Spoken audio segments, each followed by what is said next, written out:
Ok, vamos então aqui voltando, pessoal, para o nosso curso.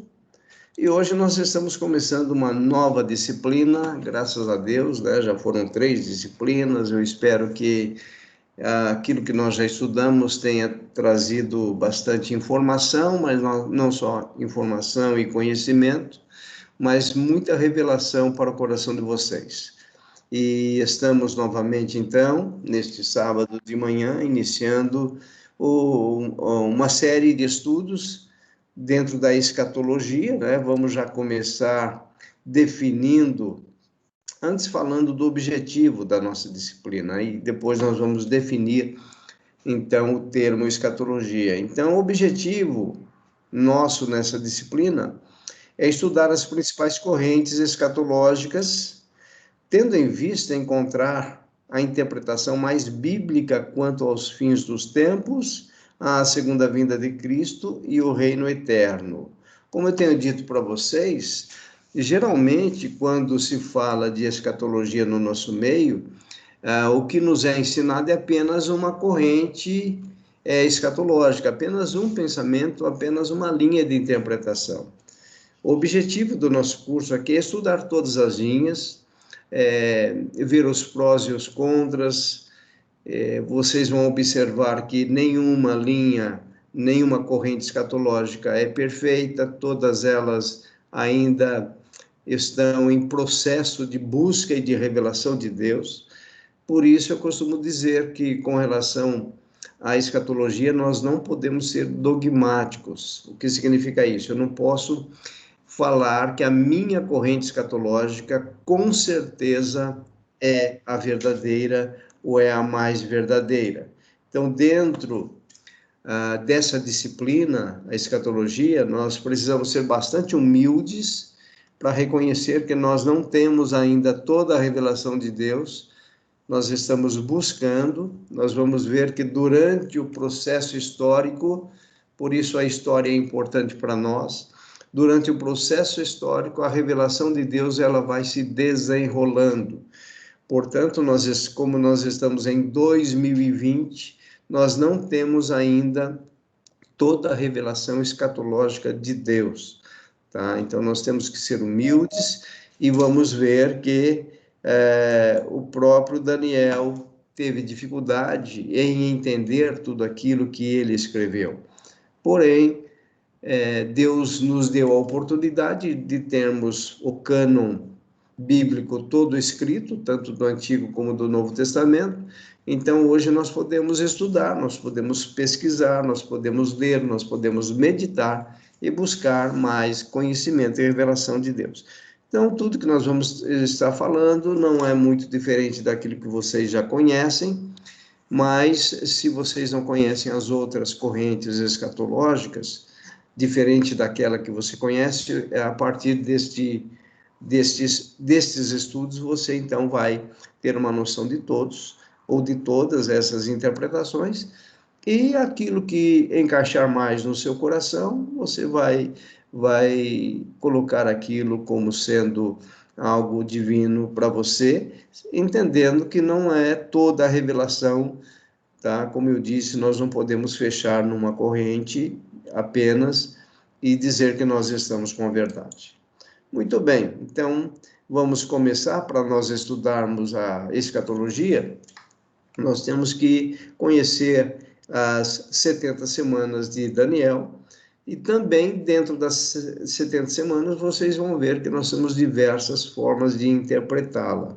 Por isso também não é simples a escatologia. Parece que Deus vai deixar para revelar tudo lá no final mesmo, né? Mas pelo menos aqui nós vamos ter uma noção e estudar algumas linhas de interpretação de Daniel com relação às 70 semanas. Então, na primeira parte aí.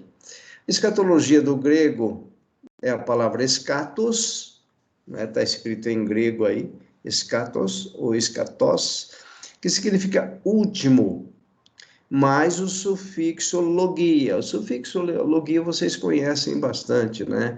Por exemplo, biologia,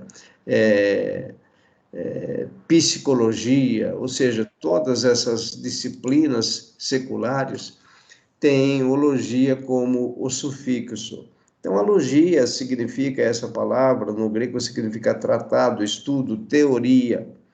Então, vamos lá, a escatologia é a doutrina que trata do destino final do homem e do mundo. Pode apresentar-se em discurso profético ou em contexto apocalíptico, tá? Então, é importante nós termos essa informação, que a linguagem escatológica é uma linguagem que está baseada sempre nas profecias do Antigo Testamento, né? Principalmente pegando aqui a questão de Daniel, e também dentro de uma linguagem apocalíptica. Então, nós vamos ver que há uma associação entre Daniel e o Apocalipse de João, ok? Apesar de que Paulo, nas suas cartas, quando ele escreve 1 Coríntios capítulo 15, eu acho que a 1 Tessalonicenses capítulo 4, ele também usa termos escatológicos, e temos nos evangelhos de Mateus, Marcos e Lucas o sermão escatológico de Jesus, que também estaremos estudando aqui durante estas aulas. Muito bem, então isso é escatologia. E hoje, então, começamos a estudar o capítulo 9 do livro de Daniel. Então, vamos fazer aqui uma abordagem para a gente pegar um contexto, para entender a questão do livro de Daniel. Então, vejam aí, o livro de Daniel foi escrito por volta do ano 539 a.C., com o propósito de dar aos exilados aqui está se referindo àqueles que foram levados cativos para a Babilônia em 586 a.C. Inclusive, Daniel foi junto, tá?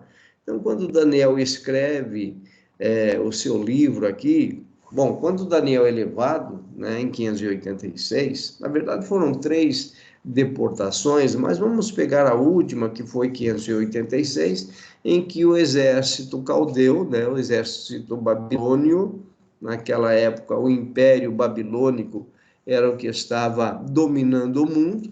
Então, Nabucodonosor, com o seu exército, invade Jerusalém. Tudo isso foi profetizado por Jeremias, tanto é que, se você der uma olhada no capítulo 9 de Daniel, lá a partir do 1º versículo, Deus revela tudo isso para ele quando ele está lendo o livro do profeta Jeremias. E aí ele já vai descobrir que o período de 70 anos já estava terminando, tá? Então, aí ele começa a escrever o seu livro. Então, Daniel aqui já tinha, com certeza, mais de 60 anos, ele foi levado cativo menino, tá? E aqui ele já tinha certamente em torno de 60 a 70 anos e escreve o seu livro. Então, com o propósito de dar aos exilados, aqueles que estavam voltando, aqueles que já iriam voltar, né? Porque eles iriam voltar e já teriam essa profecia, tá? Com o propósito de dar aos exilados a certeza de que Deus estava no controle da história. Isso é muito legal, porque para nós também essa informação de que Deus está cuidando detalhe por detalhe da situação. Então, o que nós estamos vendo hoje, coronavírus, pestes, tudo que a gente tem visto, na verdade, está no transcorrer da história, e Daniel tinha a intenção de mostrar para o seu povo que Deus estava no controle naquela ocasião, e Deus está no controle para todo e sempre. Então, isso nos tira um peso de angústia, de ansiedade, porque nós passamos a descobrir e a confiar no plano e no propósito de Deus em cuidar de todas as coisas. Então, nós podemos ficar tranquilos com relação ao futuro, porque Deus é quem controla a história, né? Então, ele está dizendo, ele queria demonstrar isso para os seus irmãos judeus, né? E que o seu profeta, que é ele mesmo, que é Daniel, havia falado a verdade a respeito dos prolongamentos ou dos prolongados sofrimentos antes do estágio final do reino de Deus. Então, no livro de Daniel, nós vamos ter Daniel relatando desde o Império Babilônico, né, que foi o império que ele estava vivendo, né, ele viveu debaixo desse império, ele também foi levado cativo para a Babilônia, ali com Sadraque, Mesaque e Abednego. Eles não se contaminaram, eles serviram ao rei, mas eles continuaram adorando a Yahvé, o único Deus dos judeus. Então, você vai ver na vida de Daniel um jovem fiel que foi crescendo, se desenvolvendo, e quando chega por volta dos 60 a 70 anos, Deus traz a ele toda essa revelação que nós, na verdade, vamos pegar parte da revelação. O ideal seria estudar todo o livro de Daniel. Nós vamos estudar apenas o capítulo 9, tá? Mas um homem que se dedicou integralmente ao Senhor. Daniel era um homem de oração, você vai ver isso em todo o livro dele. Era um homem que recebia a revelação de Deus, era um adorador, era um homem que cumpria a lei de Deus e andava nos seus caminhos, tá? Então, aqui no livro de Daniel, a partir já do capítulo 7, capítulo 8, nós vamos ver os grandes impérios dominando sobre as nações, tá? Dominando principalmente sobre Israel, né? Então, nós temos, por exemplo, como eu já citei, o Império Babilônico, né? Debaixo do reinado de Nabucodonosor. Aí ele vai falar também do Império Medo-Persa, ele vai falar do Império Grego-Macedônio, e ele vai falar também do Império Romano, tá? Então, só aí nós temos o quê? 4, 5, 6 séculos de história, né, nesses impérios. E todos eles acabaram por massacrar Israel, tá? E aí, veja só, e ele, Daniel, vai, nas suas profecias aqui das 70 semanas, ele vai se referir também às coisas finais que estão para acontecer. Então, é um livro extremamente importante, em que realmente nós devemos estudar, e às vezes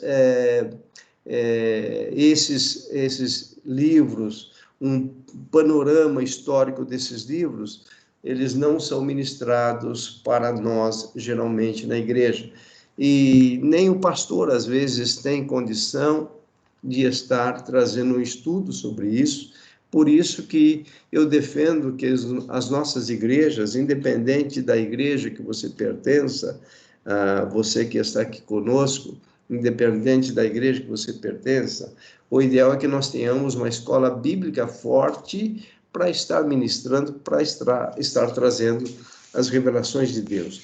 Porque vocês vão ver que a profecia das 70 semanas, elas são muito importantes, porque vai pegar realmente desde o Império Babilônico até os finais dos tempos.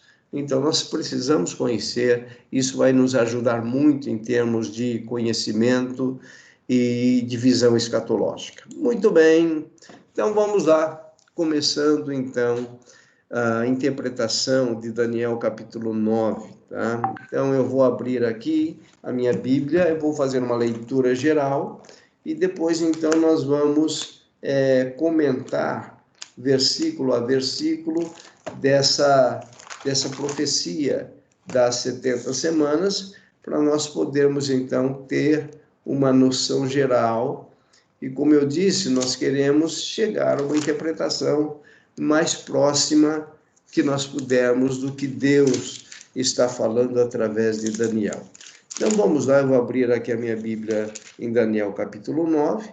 Se você quiser abrir a sua Bíblia aí também, ou se quiser apenas ouvir, não tem problema. Eu vou usar a Almeida Revista e Atualizada, que é uma Bíblia que eu gosto bastante da tradução dela. Na verdade, a profecia das 70 semanas, ela começa, na verdade, o texto em Daniel 9:20, tá? se você der uma olhada em Daniel de 1 a 19, Daniel vai falar a respeito da revelação que Deus deu a ele, né? No versículo 2, Daniel 9:2, ele vai falar no primeiro ano do seu reinado, ou seja, do reinado de Dario, né?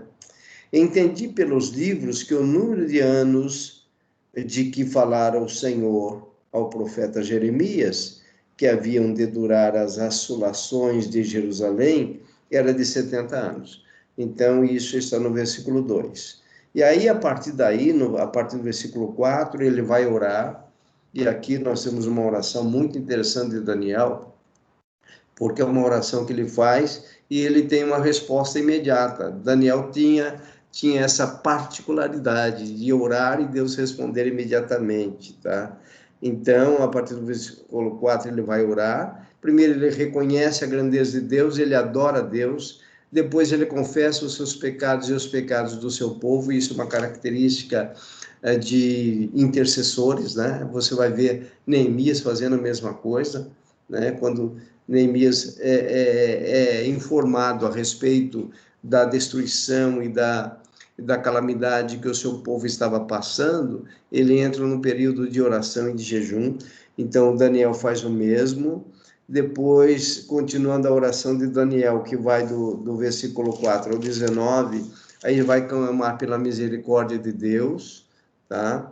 E ele vai declarar que eles confiam em Deus, que ele confia e o seu povo judeu confia em Deus, para que ele com misericórdia viesse a operar, né? E aí, quando você vê ali, a partir do versículo 17, estou dando uma introdução para a gente entrar nas 70 semanas, tá bom, pessoal?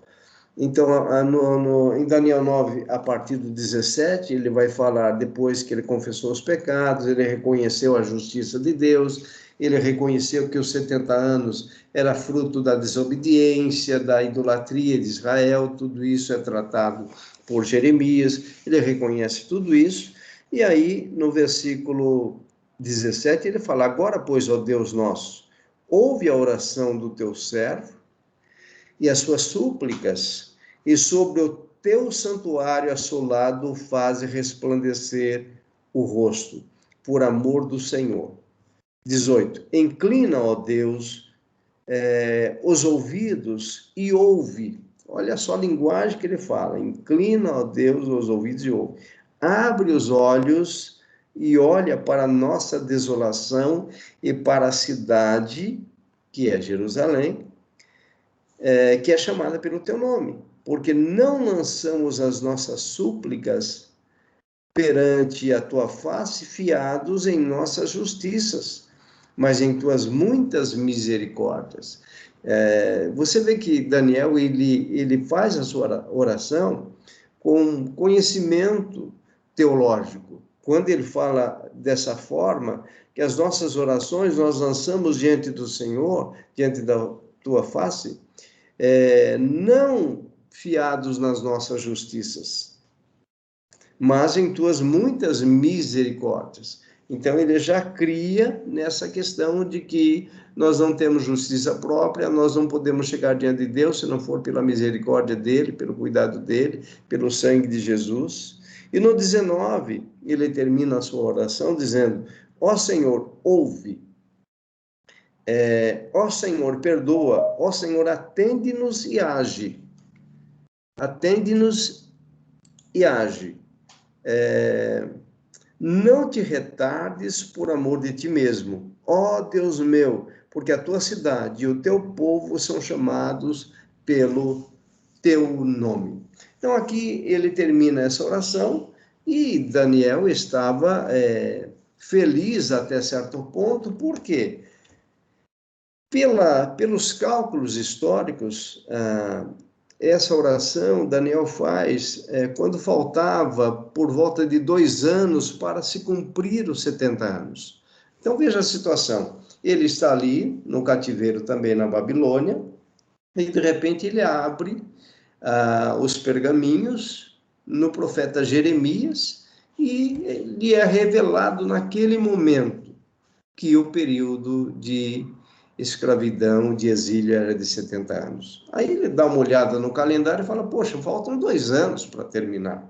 É mais ou menos assim, né? Estamos em 2020 e de repente você começa a ler a Bíblia e você encontra uma revelação de que em 2022 Jesus voltará. Apesar de que nós não temos essa revelação bíblica, né? Nunca nós vamos conseguir prever a data da segunda vinda de Jesus. Mas ali ficou claro para ele que em 2 anos, aproximadamente, o período de 70 anos havia acabado. Muito bem, então dentro desse panorama, olha o que acontece agora a partir do versículo 20, tá? Ele continuava orando e de repente vem um anjo. E sabe o que o anjo faz? Joga areia sobre a animação e a alegria que estava no coração de Daniel. Por que eu estou dizendo isso? Porque o anjo vai dizer coisas para ele que vai deixá-lo ainda mais alarmado. O anjo vai dizer, olha, Daniel, infelizmente, não era só 70 anos que estava determinado para o seu povo. Na verdade, são 70 vezes 7. Então, é isso que nós vamos ler a partir de agora, a partir do versículo 20. Acompanhe comigo aí. Falava eu ainda e orava, e confessava o meu pecado e o pecado do meu povo de Israel. Olha só essa característica. E lançava a minha súplica perante a face do Senhor, esse Senhor aqui, para aqueles que têm a Almeida Revista Atualizada, em outras Bíblias já acontece isso também, Senhor em caixa alta. Todas as vezes que na nossa tradução você encontra a palavra Senhor em caixa alta, em letras todas maiúsculas, tá? Senhor. Daniel está se referindo a Yahvé, que é o nosso Deus verdadeiro, o Deus dos judeus, é o Deus que criou os céus e a terra. Então, ele está direcionando essa oração ao seu Deus. Então, o judeu fazia isso. Perante a tua face, a face do Senhor, meu Deus, pelo monte santo do meu Deus, falava eu ainda, falava ainda na oração, em oração, quando o homem Gabriel, que eu tinha observado na minha visão ao princípio, veio rapidamente voando e me tocou. Me tocou a hora do sacrifício da tarde. Ele queria instruir-me, falou comigo e disse, Daniel, agora sai para fazer-te entender o sentido. Versículo 23. No princípio das tuas súplicas, saiu a ordem e eu vim, para tu declarar, porque és muito amado, considera, pois, a coisa e entende a visão. E a partir do versículo 24 agora, que interessa para nós, do 24 ao 27, vem toda a visão das 70 semanas.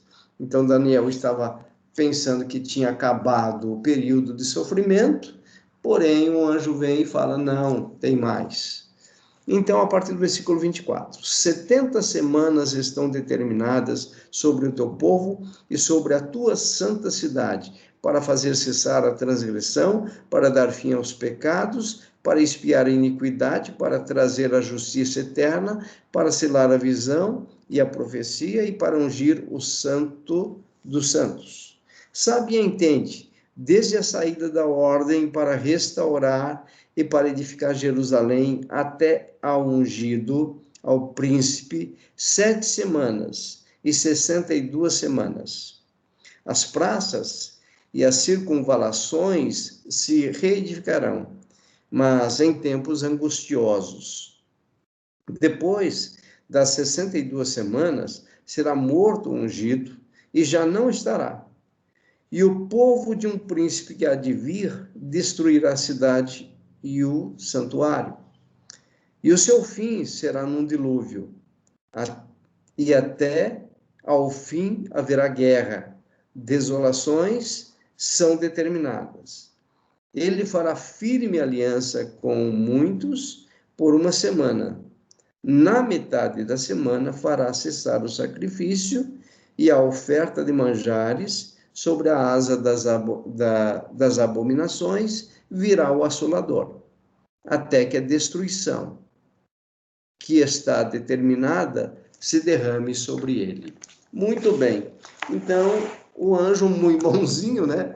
Chega para ele e dá esse alerta. Olha só. Considera, pois, a coisa, ou seja, a visão, a profecia, e entende a visão. Muito bem. E aqui, então, desde que os homens começaram a estudar essas profecias, há um esforço muito grande em entender o que Daniel recebeu e o que Daniel escreveu, né? Então, vamos lá. Agora, falando versículo a versículo, para nós termos uma ideia. Primeiro, 70 semanas. No texto hebraico, vai aparecer 70 setes. Esses setes aqui, nós entendemos como semanas de anos, tá? Então, 70 setes, 70 semanas, são 70 setes que, se você fizer as contas, 70 vezes 7 vai dar 490 anos. Então, 70 semanas, ou seja, 490 anos estão determinados sobre o teu povo. Qual era o povo de Daniel? O povo judeu. E sobre a sua santa cidade. Qual cidade? Jerusalém. Então, essa parte Daniel certamente entendeu sem dificuldade alguma. Então, 70 semanas, ou seja, 490 anos. Agora aqui, já vou adiantar para vocês, veja, o judeu tem um calendário diferente do nosso, tá? Nós vamos falar isso mais para frente, tá? Então, esses 490 anos estão determinados sobre o teu povo e sobre a tua santa cidade, sobre os judeus, logo sobre Jerusalém. Muito bem, essas 70 semanas, durante essas 70 semanas, o que aconteceria? Tá? Parte do que aconteceria ele já revela aqui nesse versículo 24.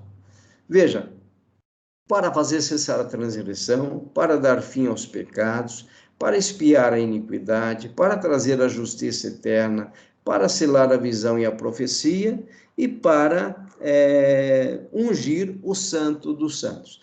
Então, são 6 ações que Daniel está dizendo que vão ocorrer nesse período chamado de 70 semanas, num período, então, de 490 anos, tá? Daniel está dizendo que estaria acontecendo isso. Então, aqui, essa interpretação que nós vamos desenvolver agora é uma interpretação literal. Se é uma interpretação literal, nós vamos entender que 490 anos são exatamente 490 anos. Então, tem início e tem fim. Tudo bem? Isso é uma interpretação literal. Da mesma forma que o milênio, uma interpretação literal do milênio, significa que tem início e tem fim. A duração do milênio é o quê? De 1000 anos. A duração das 70 semanas, literalmente falando, é de 490 anos. Muito bem, então o que vai estar acontecendo nesse período, segundo o que o anjo Gabriel, aqui no caso, né, revelou para Daniel? Vai estar acontecendo essas 6 ações, e todas elas se encaixam nas ações do ungido. A palavra ungido aí no grego é a palavra Mashiach, tá? Então, essa palavra Mashiach é Jesus, é o ungido, né? Vocês já devem ter ouvido o termo Yeshua HaMashiach. Yeshua é Jesus em hebraico. HaMashiach, esse Ra, na verdade, aí, né, não é R-A, mas é transliterado por um H-A, tá? No hebraico, HaMashiach, o Ra é o, significa o artigo masculino o. Então, HaMashiach, ou melhor, Yeshua HaMashiach é Jesus, o Messias, tá? Então, Yeshua, Ha, que é o artigo definido o, HaMashiach, Messias, tá? Então, essa é a ideia. Então, essas 6 ações se cumpriram e foram realizadas por Jesus na cruz do Calvário. Então, veja, ele diz o seguinte, que haveria o quê? Cessaria, né, a transgressão. Por quê? Porque nós entendemos que com a morte de Jesus na cruz do Calvário, nós somos perdoados, e ali cessa a transgressão do ser humano, daquele que crê em Jesus. Então, nós temos nesse período aconteceria isso, a transgressão cessaria, para dar fim aos pecados. Exatamente em Cristo os nossos pecados foram e são expiados, então não há mais necessidade daquele ritual do Antigo Testamento em que o sumo sacerdote, uma vez por ano, entrava no Santo dos Santos para oferecer o sacrifício. A partir do momento que Jesus vem, cessa a transgressão e dá fim aos pecados, para expiar a iniquidade. Então, são ações que estão se referindo ao ungido, para trazer a justiça eterna. Então, a vinda de Jesus cumpre isso. A justiça divina está em Cristo. Inclusive, Paulo, escrevendo a sua carta aos Romanos, no capítulo 10, ele vai falar dos judeus que não entenderam isso. Ou seja, eles continuavam buscando a justiça na lei de Moisés. Paulo vai dizer o seguinte: eu entendo que eles têm zelo por Deus, porque eu, Paulo, também sou judeu, sou fariseu, eu sei como um fariseu vive a lei, eu sei quanto um fariseu adora o seu Deus, porém, Daniel já estava dizendo que com a vinda do Messias, ele expiaria a iniquidade, ou seja, faria justiça, não, no item 4, né? Para fazer justiça eterna em Cristo, a nossa justiça é proclamada diante de Deus, como nós estudamos na disciplina anterior. A justificação é fruto da obra expiatória de Jesus na cruz do Calvário, e a causa meritória da justificação é Cristo. Então, Cristo, o ungido, né? Inclusive no grego, ungido é a palavra Cristo, enquanto que no hebraico é Hamashia, Mashia, né? Então, Cristo, ele cumpre a justiça divina e ele nos justifica perante o Pai. É por isso que não há mais nenhuma condenação para aqueles que estão em Cristo. Nossa culpa foi totalmente tirada por causa da obra expiatória de Jesus na cruz do Calvário, e Daniel já tinha profetizado isso, para trazer justiça eterna. Então, a nossa justiça já teve início, né, através da vinda de Jesus, ela é selada, ela é sacramentada, e a nossa justiça é eterna. Então, na glória, com o corpo glorificado, como nós já vimos também, com o corpo glorificado, nós vamos entender claramente ali que por causa da justiça do Cordeiro é que nós estamos na presença do Pai. Então, o reino eterno nós vamos passar na presença de Deus por causa da justiça do Cordeiro. E aí, nós, com certeza, tudo isso vai se revelar diante de nós de uma forma muito clara, como aquela questão, quando alguém fala, a ficha caiu.